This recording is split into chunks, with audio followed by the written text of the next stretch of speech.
Good evening, everyone.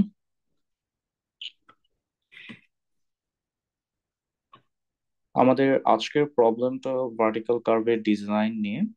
আমাদের যে প্রবলেমটা দেওয়া আছে এটা স্লাইডে প্রোভাইড করা আছে। এই ভিডিও ডেমনস্ট্রেশনটা বেসিক্যালি প্রবলেমটাকে সরাসরি প্লট করে কিভাবে দেখানো যায় সেটার জন্য। আমাদের প্রবলেমটা শুরু হচ্ছে এভাবে: an equal tangent crest vertical curve has a PVC station of chainage 2000 meter at positive 10 meter elevation. The initial grade is positive 2% and the final grade is negative 4.5%. So basically final grade এবং initial গ্রেডের positive এবং negative sign দেখেই আমাদেরকে বুঝে যেতে হবে যেটা crest vertical কার্ভের প্রবলেম। সো ইভেন দো এই প্রবলেমের জন্য ক্রেস্ট ভার্টিক্যাল কার্ভ শুরুতে মেনশন করা আছে, যদি মেনশন করা নাও থাকে এটা কোনো সমস্যা না। আলটিমেটলি ইনিশিয়াল গ্রেডটা কি পজিটিভ নাকি নেগেটিভ, ফাইনাল গ্রেডটা কি নেগেটিভ নাকি positive, based on this things আমরা আগে থেকেই বুঝতে পারবো যে আমাদের ক্রেস্ট ভার্টিক্যাল কার্ভ নিয়ে কাজ করতে হবে অথবা স্যাগ ভার্টিক্যাল কার্ভ নিয়ে কাজ করতে হবে। ক্রেস্ট ভার্টিক্যাল কার্ভকে সামিট ভার্টিক্যাল কার্ভও বলা হয়। এটার জন্য আমাদের অ্যাস্থো সরাসরি কিছু টেবিল ব্যবহার করতে হয়, যেখান থেকে আমরা লেন্থ বের করতে পারি, লেন্থ অফ দ্য কার্ভ বের করতে পারি, অথবা আমরা রেট অফ ভার্টিক্যাল কার্ভেচার বের করতে পারি। আমরা এখন প্রবলেমটা শুরু করার আগে আমাদেরকে ডাটাগুলো জাস্ট তুলে ফেলতে হবে। আমাদের প্রথম ডাটাটা হলো design speed. Design speed normally সব প্রবলেমের জন্যই গিভেন থাকে, হয়তো ইউনিট ডিফারেন্ট থাকতে পারে, কিন্তু ultimately they will be provided based on this design speed. এবং আমাকে কি ক্রেস্ট ভার্টিক্যাল কার্ভ দেওয়া হয়েছে নাকি স্যাগ ভার্টিক্যাল কার্ভ দেওয়া হয়েছে, আমাদেরকে চলে যেতে হবে অ্যাস্তোর এরকম একটা টেবিলে। অ্যাস্তোর এই টেবিলটা থেকে আমাদের দুটো বেসিক এলিমেন্ট পাওয়া যায়। একটা হলো stopping side distance, which is very important to prevent any kind of unwanted accident and everything. এবং তার সাথে সাথে যেটা পাওয়া যায়, হুইচ ইজ ভেরি ইম্পর্টেন্ট, সেটা হলো rate of vertical curvature. Now what is rate of vertical curvature? The definition is also provided by ASTO. They'll say that K is the length of curvature per percent algebraic difference in intersecting grades. So algebraic difference in intersecting grades means the grade we have is 2% and 4.5%. So the difference will be negative 4.5% minus 2%. So that will be minus 6.5%. So based on that, we can calculate the rate of vertical curvature. However, we do not have to calculate anything here. From the table, we can find the value directly. So the design value, we have a calculated value, which is 16.8, but the design value, we will always choose for the design problems. And for 70 kilometer per hour design speed, the associated rate of vertical curvature value will be 17. So here we can simply just write that from the table, we get K value 17. Now, if you have a sag vertical curve problem, then you will have to use a different set of table, and those are also provided in our slides. Now, from the rate of vertical curve, we have this formula that is also provided by ASTO beneath the table here, you can see. So from here, you can find the length of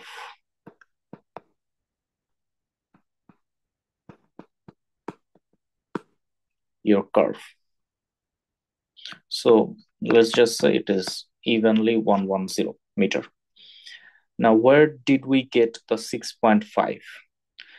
The 6.5 comes from the algebraic difference between the final grade and the initial grade.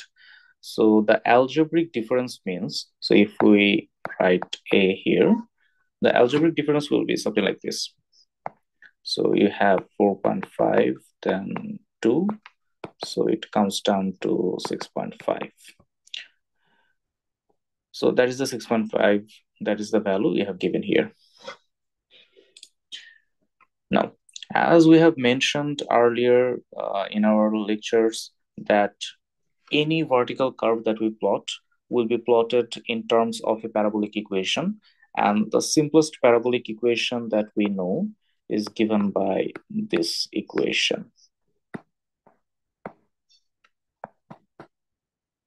And we already provided all of the values, or how to calculate the values of A, B, and C from the previous slides. And if we do calculate, আমি এখানেও ফর্মুলাগুলো লিখছি, but however এই ফর্মুলাগুলো আমাদের previous slide provided আছে. So this will be G2 minus G1 divided by twice L. So if we plug in all the values, so G2 is negative 4.5, then you have a positive grade, and then 2 multiplied by, these are in percentile, so just change it into decimals, and it will come to, if we calculate it, so it will come to something like this. So this is A. B is absolutely simple. B is just this. And for C, we will not have any vertical intercept. So for us, the C value will be 0. Now, the question arises is that the problem mentions our PVC is at an elevation of 10 meter. তো অনেকেই যেটা করে প্রবলেমের সিম্পলিফিকেশনের জন্য, সেটা হলো ওরা কাজ শুরুই করে পিভিসি কে 10 মিটারে ধরে। হাউএভার আমার জন্য পার্সোনালি এভাবে করাটা একটু অদ্ভুত লাগে। সো আমি যেটা করি সেটা হলো কোনো একটা পার্টিকুলার বেঞ্চমার্ক সাপেক্ষে হয়তো পিভিসিটা 10 মিটার উপরে আছে, সো দ্যাট ইজ ফাইন, এটা কোনো সমস্যা না। আমাদের পিভিসিটা এখানে 10 মিটার উপরে থাকতে পারে, এবং সেই 10 মিটারটা আমরা যে কোনো পয়েন্টের সাথে আসলে অ্যাড করে ফেলতে পারি। আমরা শুরুতে আসলে বেঞ্চমার্ক ধরে নিব পিভিসি এবং পিভিআই পয়েন্টটাকে, সরি পিভিসি পয়েন্টটাকে। সো পিভিসি পয়েন্টে আমাদের 0 থাকবে, অ্যান্ড পিভিসি পয়েন্ট থেকে আলটিমেটলি সবকিছু আমরা ক্যালকুলেট করব, এবং যখন যেটা আরএল বের করতে হবে, যখন আরএল বের করতে হবে তখন আমরা পিভিসির সাথে যখন যেমন পিভিসির আরএল হবে 0 + 10। সো সিমিলারলি যে কোনো পয়েন্টের জন্য আমি যদি আরএল বের করতে চাই, এই ছবিতে যে কোনো পয়েন্টের জন্য যদি আরএল বের করতে চাই, আমাকে সিম্পলি শুধু 10 যোগ করে দিতে হবে। তাই একদম ম্যাথমেটিক্যাল প্রবলেমের শুরুতেই বা ডিজাইন প্রবলেমের শুরুতেই আমাকে আরএল এর এখানে 10 দিয়ে শুরু করতে হবে, এটা জরুরি কিছু না, এবং আমি করবো না। সো আমার জন্য আসলে সি এর ভ্যালু বা এরকম কোনো কিছু নিয়ে কনফিউশনের কোনো সুযোগ নাই। এখন আমাদের যেভাবে সব সময় কার্ভ প্লট করা হয়, এখানেও ব্যাপারটা তাই। আমি একটু যদি ছবিতে যাই, আমার ছবিতে এবিসি এর ভ্যালুগুলো আবার এখানে বের করা আছে, এবং আমাদের এই গ্রাফটা তো আগে থেকে প্লট করা নিশ্চয়ই নাই। আমাদেরকে যেটা করতে হবে সেটা হচ্ছে অ্যাজিউম পেগ স্টেশন এট 5 মিটার ইন্টারভাল। সো 0 থেকে আমাকে স্লোলি রাইটওয়ার্ডস যেতে হবে, এবং যত আমি রাইটওয়ার্ডস যাব আমাকে আলটিমেটলি, আমি ফর এক্সাম্পল আমি এদিকে যাই, যত আমি রাইটওয়ার্ডস যাব প্রতি 5 মিটার ইন্টারভালে আমাকে ওয়াই ভ্যালু বের করতে থাকতে হবে।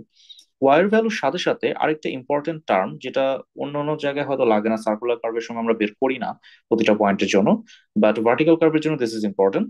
আমাদেরকে এইচ এর ভ্যালুটা বের করতে হবে, that is the apex tangent or tangent offset.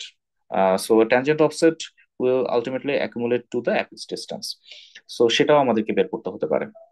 এখন আমাদের জন্য দেয়ার আর সেভারাল ওয়েজ যেটা দিয়ে আসলে আমরা এটা বের করতে পারি। আহ, আমাদের স্লাইডে একটা করে দেওয়া আছে, আমি ওটাও দেখাচ্ছি, আবার আর there is মানে ভেরি সিম্পল ফর্মুলা যেটা দিয়ে আমরা বের করতে পারি, সেটাও আছে, এখন আমরা দেখব। তো আমরা আপাতত ধরে নেই, আমাদের ধরে নেই যে আমরা পেগ স্টেশন 6 এর জন্য ক্যালকুলেট করছি। So for peg station 6,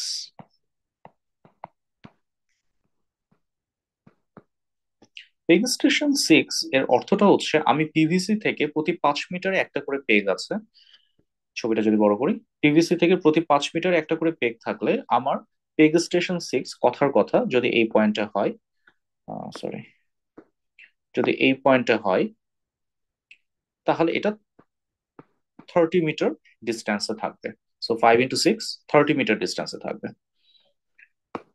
so আমরা এখানে লিখে ফেলি যে আমাদের x will be 6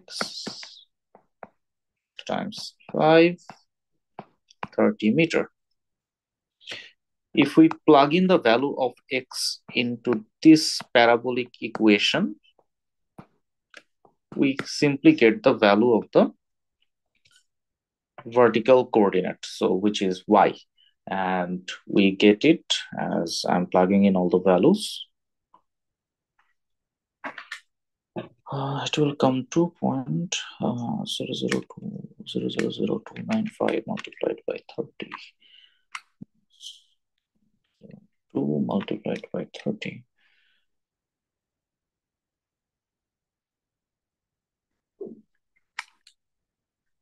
Right, so 0.3345. 0.3345.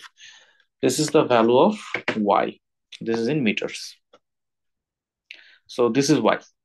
If we go back to here, so we have found y as 0.3345 meters. Now, how do we find h? There are two ways you can find h. For example, if we consider this to be h, we definitely can find this point, right? If we want to find this and this, so the summation of these two distances will be related to the gradient and the x value. 2% uniform গ্রেডে আমার এই curve, এই লাইনটা উপরের দিকে উঠছে এবং আমি 30 মিটার ডিস্টেন্সে আছি, তাহলে আমার এই পয়েন্টটা ঠিক কতটুকু উঁচুতে আছে এটা বের করা আসলে কোনো ব্যাপার না। তো সেভাবে আমি এইচ প্লাস ওয়াই এই পুরোটা একবারে বের করে ফেলতে পারি। তারপরে সেখান থেকে যদি আমি ওয়াই সাবট্রাক্ট করি তাহলে আমার জন্য এইচ ভ্যালুটা বের হয়ে আসবে। সো এইচ প্লাস ওয়াই এটা আমার 30 মিটার ডিস্টেন্সে 2% করে, so 2%, 30 metre, ultimately 0.6000 metre. And এখান থেকে ওয়াই কে যদি আমরা সাবট্রাক্ট করে ফেলি, so it will come to something like 0.266 meter. But আমি যদি এই মেথডে যেতে না চাই, then there is another easier formula, which is any tangent offset is given by this formula, ax square. Very easy formula, very easy to remember as well. No need to put any negative or positive sign, nothing like that. So a value is associated, if you remember, a value is associated with a negative value. But আমাদের এখানে negative ভ্যালুটাকে input করার কোনো দরকার নেই। আমরা যেটা simply করবো সেটা হচ্ছে ভ্যালুগুলো প্লাগ ইন করবো। অ্যান্ড আমরা যদি প্লাগ ইন করে ফেলি তাহলে আমরা দেখি 295 multiplied by 30 স্কোয়ার, সো এটা আমার ভ্যালুটা আসছে 0.2655। সো ভেরি সিমিলার, এই দুইটা ভেরি সিমিলার, খুবই কাছাকাছি। তো কেউ যদি আর কি গ্রেডিয়েন্ট দিয়ে বের করতে না চায়, সে সরাসরি ফর্মুলা দিয়েও বের করতে পারে, এটাতে আসলে কিছু আসে যায় না। এখন যদি আমাকে জিজ্ঞাসা করা হয় যে তাহলে পার্টিকুলারলি আমার এই জায়গাতে আর এল কত, মানে এই ওয়াই ভ্যালু যেটা আমি পেলাম,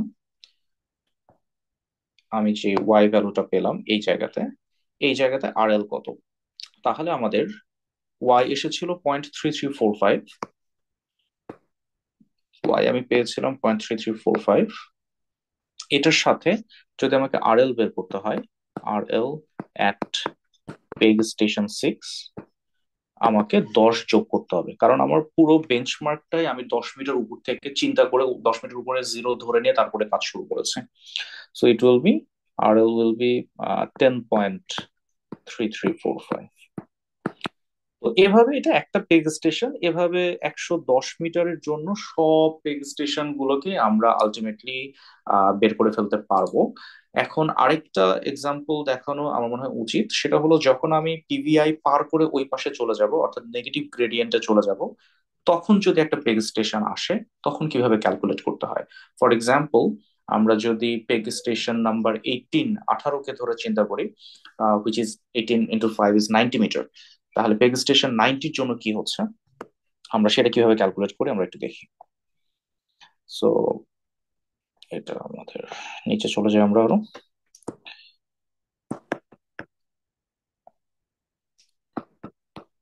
পেগ স্টেশন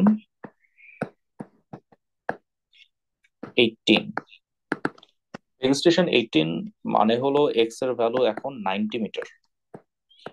110 মিটারের একটা লেন্থ, কার্ভ লেন্থ ছিল, 55 মিটারে অর্ধেক হয়, আমরা সেটা পার করে চলে আসছি। ওয়াই এর ভ্যালুর ক্ষেত্রে মনে রাখতে হবে যে কিছু যায় আসে না। আমার ওয়াই এর ভ্যালুর ক্ষেত্রে যা ফর্মুলা ছিল সেটা সব সময় সেরকমই থাকবে। এক্স এর ভ্যালু 90, বি এর ভ্যালু এক্স এর ভ্যালু 90, সো বি এর ক্ষেত্রেও তাই। অ্যান্ড সি যেহেতু আমাদের নাই, তো আমাদের এত চিন্তা করতে হবে না। So it will come to something like this.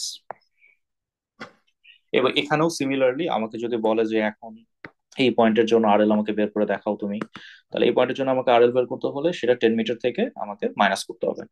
So 10 plus minus 0.593, so it will come to something like 9.407।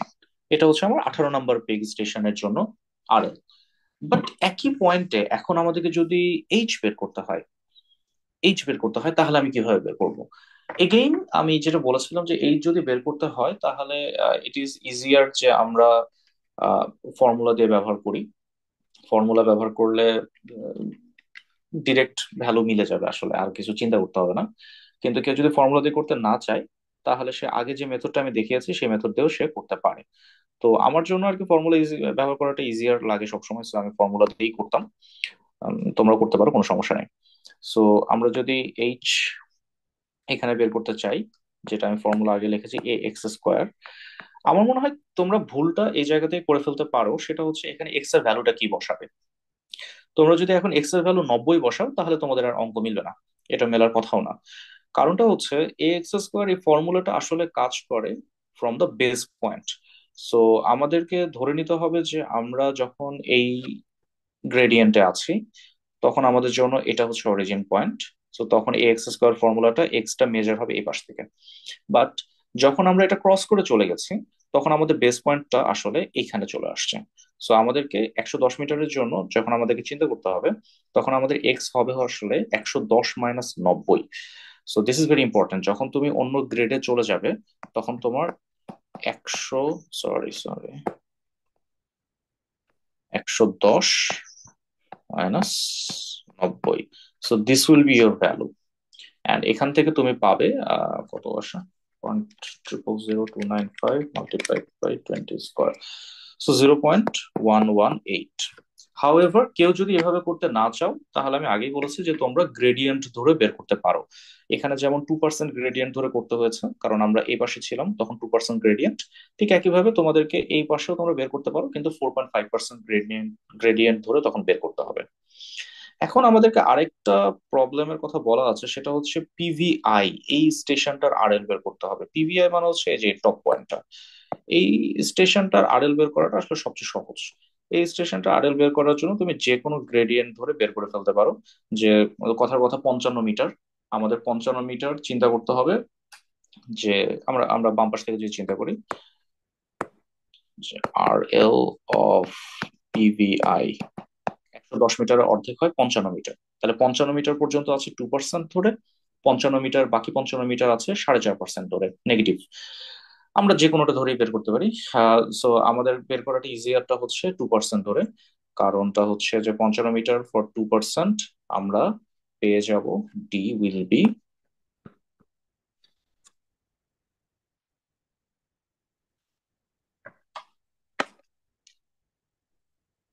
Not D, আমরা পুরোটাই বের করতে যাচ্ছি আসলে, টোটাল আরএল। সো প্রথমে 10 মিটার তো এখানে অ্যাড হয়ে গেল, যোগ 55 multiplied by 2%, 1.1, so it will come to something like 11.10 metre. So এটা হচ্ছে আমার পিভিআই এর আরএল। এভাবে হয়তো প্রবাবলি এক্সামের জন্য স্পেসিফিক পেজ স্টেশন বলে দেওয়া থাকবে, সেগুলোর জন্যই বের করতে হবে যে এলিভেশন গুলো কি আসে। বাট যদি রিয়েল লাইফের কথা বলি তাহলে ইন্ডিভিজুয়ালি এভাবে হ্যান্ড ক্যালকুলেশন সবগুলো পেজের জন্য অবভিয়াসলি করা হয় না। যেটা করা হয় সেটা হলো এক্সেল স্প্রেডশিট, যেটা আমি তোমাদেরকে আজকে প্রোভাইডও করে ফেলেছি। সেরকম সেই অ্যাসাইনমেন্টও তোমরা দেখতে পাবে। এরকম একটা এক্সেল স্প্রেডশিট তৈরি করতে হয়, যে এক্সেল স্প্রেডশিটের প্রতিটা পেজ স্টেশনে করেসপন্ডিং আরএল এর ভ্যালুগুলো, ওয়াই এর ভ্যালুগুলো আমাদের জানা থাকে এবং চেইন এজ ভ্যালুগুলো জানা থাকে। তাহলে আমাদেরকে যেটা সুবিধা হয় যে আমরা শুধু চেইন এজ ধরে ধরে আগাতে থাকে, আমাদের কনস্ট্রাকশন ওয়ার্কাররা, ইঞ্জিনিয়াররা সেটা তদারকি করে যে তারা মেনটেন করতে পারছে নাকি, আরএলটা মেনটেন করতে পারছে নাকি, ওয়াই ভ্যালু মেনটেন করতে পারছে নাকি, অল দ্যাট। আমাদের হ্যান্ড ক্যালকুলেশনটা দরকার হয় টু ক্রস চেক যে আমরা এক্সেলে whatever we are doing, যে আউটপুটটা এক্সেল আমাদেরকে দিচ্ছে সেটা আসলেই ঠিক আছে নাকি। সো র্যান্ডমলি এভাবে একটা পেগ স্টেশন একটা গ্রেডে, আর গ্রেড চেঞ্জ হলে আরেকটা পেগ স্টেশনে হ্যান্ড ক্যালকুলেশন করা ম্যান্ডেটরি। এটা অবশ্যই ক্রস চেক দিতে হয়, এটা রিয়েল লাইফেও সবাই করে, যে আমার সফটওয়্যার যেটাই আউটপুট দিক না কেন আলটিমেটলি সেটা ঠিক আছে কিনা এটা আমাদেরকে দেখতে হয়। তো আলটিমেটলি এটাই হচ্ছে আমাদের ভার্টিক্যাল কার্ভের জন্য নিউমেরিক্যাল প্রবলেমটা। আই হোপ সবাই পরিষ্কার, যদি তারপরেও কনফিউশন থাকে আমরা ক্লাসে আলোচনা করতে পারি। Thank you everyone.